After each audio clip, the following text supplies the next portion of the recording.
Israel के राष्ट्रपति Benjamin Netanyahu की टेंशन, उनकी परेशानी दोगुनी होने जा रही है क्योंकि अब अमेरिका का सबसे बड़ा दुश्मन चीन इस महायुद्ध में कूद गया है। इजरायल हार जाए इसके लिए चीन ने एक बहुत ही बड़ा कदम उठाया। यह ऐसा कदम है जिसके आगे अमेरिका भी मजबूर नजर आने लगा है।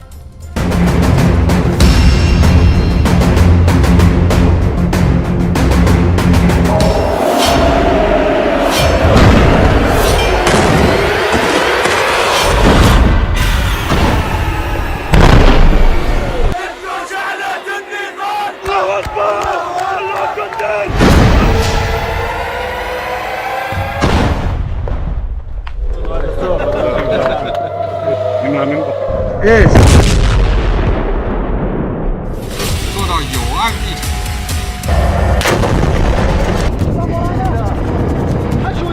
7 अक्टूबर के बाद से गाजा में जिसने हाथ डाला है उसने अपना हाथ जलाया है।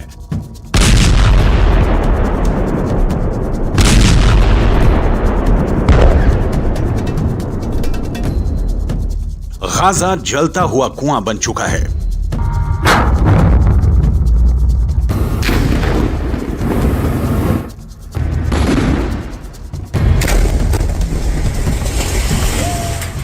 जो गिरेगा खत्म हो जाएगा, क्योंकि इजरायल को जिसने भी अब तक रोकने की कोशिश की उसको नेतन्याहू ने सिर्फ एक जवाब दिया, जब तक हमास खत्म नहीं हो जाता तब तक युद्ध जारी रहेगा।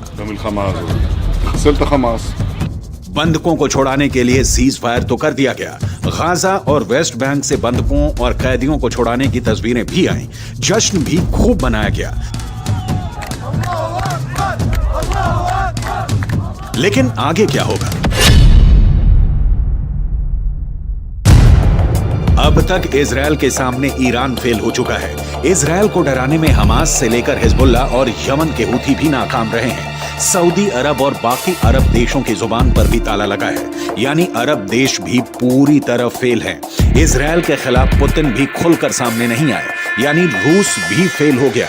इजरायल अब अमेरिका के बस में भी नहीं है, इसलिए बाइडन भी पूरी तरह से फेल हैं।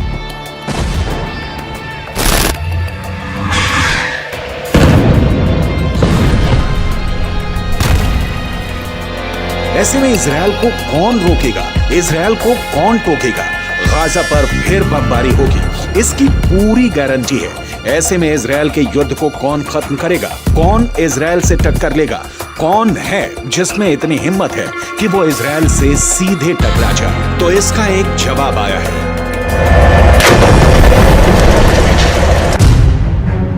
चीन ने बोला है कि वो गाजा का फैसला करेगा। चीन बोला है कि वो इजरायल को रोकेगा। चीन बोला है कि वो फिलिस्तीन का ख्वाब पूरा करना चाहता है। 做到有案必查。 इसलिए चीन ने अब संयुक्त राष्ट्र सुरक्षा परिषद की बैठक बुलाई है और इसमें वो गाजा से लेकर हमास और इजरायल से लेकर नेतन्याहू तक सबका हिसाब करना चाहता है। 中国作为联合国安理会本月轮值主席国，将于11月29日举行安理会巴以问题高级别会议。中共中央政治局委员、外交部长王毅将赴纽约主持安理会会议。 चीन दावा कर रहा है कि वो अब हमास और इजरायल के बीच पावर ब्रोकर बनेगा। चीन दावा कर रहा है कि वो इस युद्ध को हमेशा के लिए खत्म करेगा। चीन ऐसा पहले सऊदी अरब और ईरान के साथ कर चुका है। चीन अब यही फैसला फिलिस्तीन और इजरायल के बीच करना चाहता है। शी जिनपिंग बिग बॉस बनना चाहते हैं। शी जिनपिंग अमेरिका को दिखाना चाहते हैं कि दुनिया में उसका बल्ब फ्यूज हो चुका है। अब चीन की लाइट जलेगी और इससे रोशन होगा पश्चिम एशिया का सबसे खतरनाक वॉर जोन, यानी गाजा और इजरायल। लेकिन क्या ये इतना आसान है? क्या चीन का ऑर्डर इजरायल में चलेगा? क्या चीन को वो नेतन्याहू बर्दाश्त करेंगे जो अमेरिका को भी एहसास दिलाते हैं कि इजरायल और यहूदी वोट बैंक के आगे उनकी हैसियत कुछ नहीं? वो हमास को खत्म करने तक बिल्कुल नहीं रोकेंगे। हमास की मौत 100% पक्की है, ये नेतन्याहू की गारंटी है। אבל באותה נשימה אמרתי גם לנשיא שבגמר המתווה אנחנו חוזרים בכל העוצמה לממש את היעדים שלנו, חיסול החמאס, להבטיח שעזה לא תחזור להיות מה שהיא הייתה, וכמובן שחרור כל חטופינו.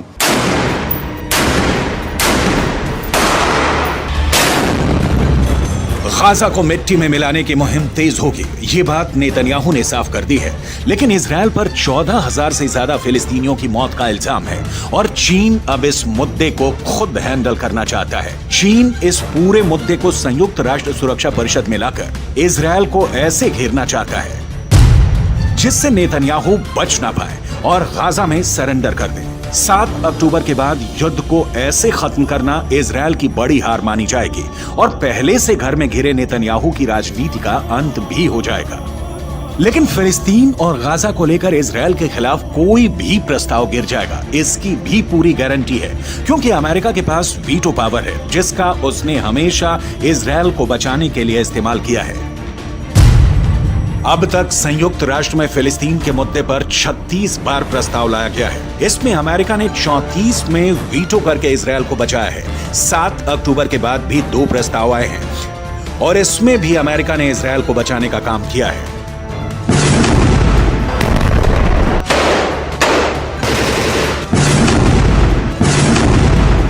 अब गाजा में इजरायल को रोकने के लिए चीन ने सुरक्षा परिषद में बड़ी तैयारी की है, लेकिन नेतन्याहू ने गाजा पहुंचकर इसका पहले ही जवाब दे दिया है कि उनको डराने में कोई कामयाब नहीं हो पाएगा। צהריים עם הלוחמים הגיבורים שלנו. אנחנו עושים כל מאמץ להחזיר את חטופינו ובסופו של דבר נחזיר את כולם. יש לנו 3 יעדים במלחמה הזאת. לחסל את החמאס, להחזיר את כל חטופינו ולהבטיח שעזה לא תחזור להיות איום למדינת ישראל. ואני פה להגיד לחברים כאן, ללוחמים כאן, שאומרים לי את אותם הדברים, ואני חוזר ואומר את זה לכם, אזרחי ישראל. אנחנו ממשיכים עד הסוף, עד הניצחון. שום דבר לא יעצור אותנו.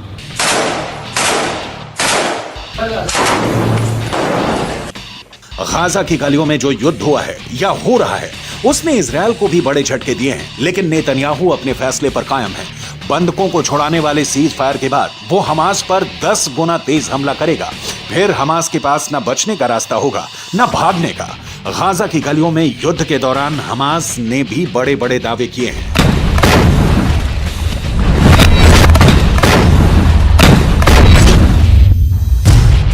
हमास का दावा है कि उसने इजरायल के 180 टैंक और बख्तरबंद गाड़ियों को हमले में फोड़ दिया है। गाजा से लगातार ऐसी तस्वीरें आई हैं जिसमें इजरायली टैंक पर घात लगाकर हमले किए गए। इजरायल ने खुद माना कि अब तक ग्राउंड ऑपरेशन में उसके 70 से ज्यादा सैनिक मारे जा चुके हैं, 250 से ज्यादा सैनिक जख्मी हुए हैं। लिहाजा हमास के खिलाफ जो ताकत इजरायल माना जाता है उसके मुताबिक नतीजे तो इजरायल को भी नहीं मिले हैं। हालांकि नेतन्याहू के सामने अपनी छवि को बचाए रखना बड़ा चैलेंज बन चुका है और गाजा पहुंचकर उनकी पहली कोशिश इसी तरफ नजर आती है। ישבתי עם סגן הרמטכ"ל, עם המפקדים, ועל הקיר היה כתוב עם ישראל חי. אז עם ישראל חי, ועם ישראל גם מנצח. בזכותכם, בזכותכם. תודה לכם.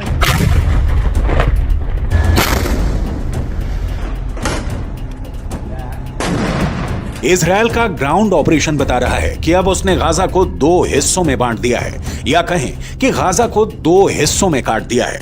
एक तरफ है उत्तरी गाजा जिसको चारों तरफ से इजरायल की सेना ने घेर लिया है। अंदर बहुत ही खतरनाक युद्ध पूरी दुनिया ने देखा है। तो दूसरी तरफ है दक्षिणी गाजा। इजरायल की कोशिश है कि उत्तरी गाजा में हमास के पूरे कैडर को खत्म कर दिया जाए। चीन ऐसा नहीं चाहेगा क्योंकि चीन तो हमास का पूरा समर्थन करता है। ऐसा इसलिए कहा जा रहा है क्योंकि उसने 7 अक्टूबर वाले हमले को लेकर अपना रुख साफ नहीं किया है, या कह सकते हैं कि वो हमास के साथ है। सवाल इजरायल से है कि सीज फायर से पहले 50 दिन के युद्ध को लेकर वो कहां पास हुआ है और कहां फेल।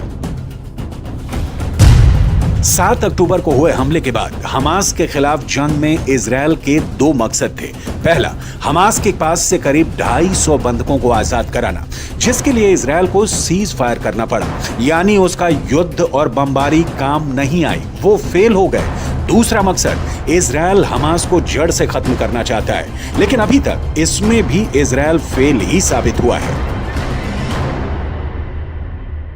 מאוד מתמשך לארץ. תודה. יש רוח, יש עוצמה, יש נחישות, ויש תוצאות. גם את זה, וגם את זה. אנחנו כל הכוח.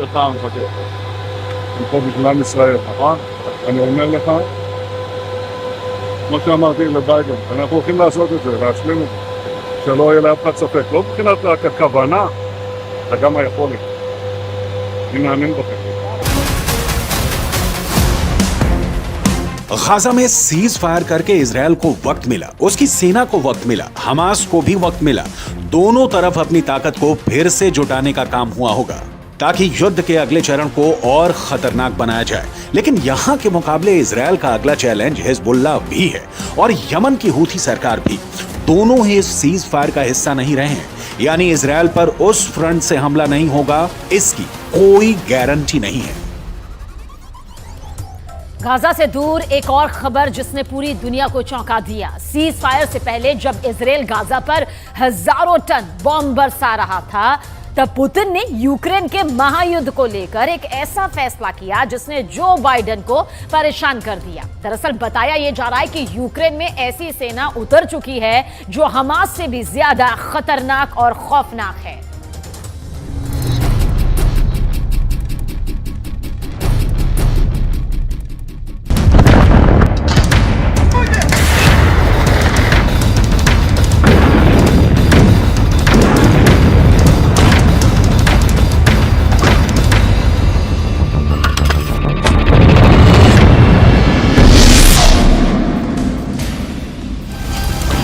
पुतिन ने युद्ध में अब ऐसे लड़ाकों को उतार दिया जो यूक्रेन के सैनिकों को जिंदा खा जाएंगे।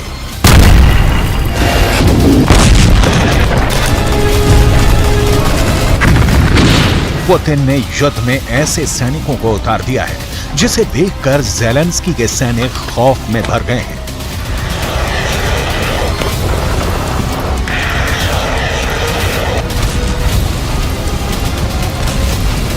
ज़ेलेंस्की के सैनिक पुतिन के सोल्जर से इतना घबरा गए हैं कि वो डर कर भाग रहे हैं।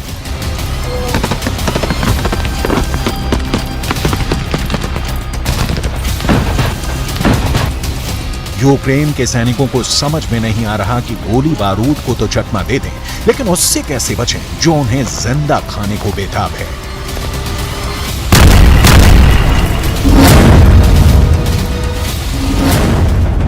पुतिन ने युद्ध में ऐसे नरभक्षी उतार दिए हैं जो ज़ेलेंस्की के सैनिकों के खून का प्यासा है।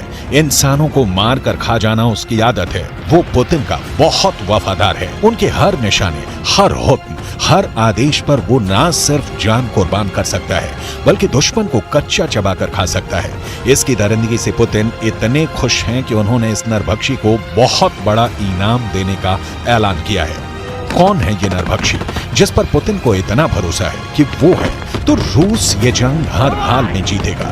पुतिन के इस फौज के रहते ज़ेलेंस्की की हार तय है। इस नरभक्षी के कारनामों को देखने के बाद पुतिन अब आक्रामक हो गए हैं। पुतिन के इरादे और खतरनाक हो गए हैं। पुतिन के निशाने पर ज़ेलेंस्की का घर है। 1.5 साल से भी ज्यादा वक्त से चल रहे इस युद्ध को पुतिन अब जल्द खत्म करना चाहते हैं, वो भी अपने तरीके से। पुतिन को जीत चाहिए, वो भी हर कीमत पर। पुतिन को यूक्रेन के सैनिकों की हार देखनी है, वो भी हर हाल में। इसके लिए पुतिन ने जेल में बंद खूंखार कैदियों और नरभक्षी तक को युद्ध में धकेल दिया। ऐसे कैदी जिन पर बहुत गंभीर आरोप हैं। पुतिन अब उन सैनिकों की सजा भी कम कर रहे हैं जिन्होंने युद्ध लड़ा और पुतिन के मकसद को पूरा करने के लिए पूरा जोर लगा दिया।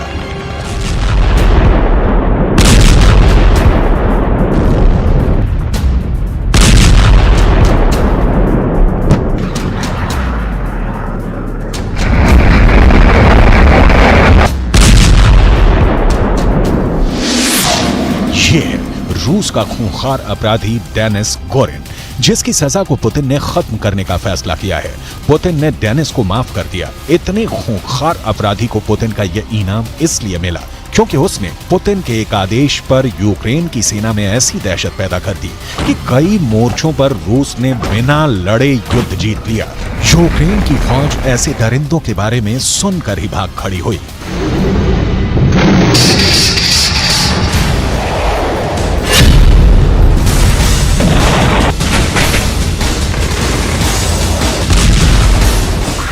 डेनिस गोरिन दरिंदा है, ये पुतिन को भी मालूम है। डेनिस गोरिन इंसानों को कच्चा खा जाता है, ये भी उनके कमांडरों को मालूम है। डेनिस गोरिन इंसान के मरने से पहले उसे खाना शुरू कर देता है। ये भी सब जानते हैं और इसी वजह से उसकी दहशत बहुत ज्यादा है। ऐसे खतरनाक अपराधी की सजा माफ करना कितना सही है, इस पर लंबी बहस हो रही है। लेकिन फिलहाल तो पुतिन को सिर्फ यूक्रेन चाहिए, चाहे वो डेनिस गोरिन गोली चलाकर उन्हें दे या फिर जेलेंस्की की फौज को जिंदा खाकर उनका मोर्चा साफ कर दे। पुतिन की सेना में डेनिस की तरह कई अपराधियों को शामिल किया गया और अब इसका नतीजा सामने है। रिपोर्ट है कि पुतिन ने अपनी नई फौज में 35,000 से ज्यादा अपराधियों को शामिल किया।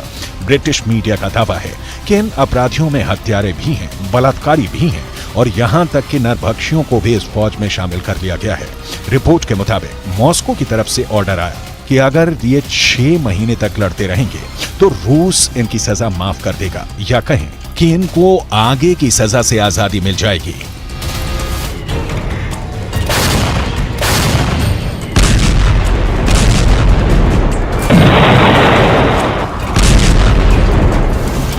डेनिस गोरिन भी यूक्रेन के खिलाफ जंग में लड़ा और घायल हो गया। फिलहाल उसका इलाज चल रहा है और अब पुतिन ने डेनिस गोरिन के युद्ध से खुश होकर उसकी सजा को माफ करने का फैसला किया है।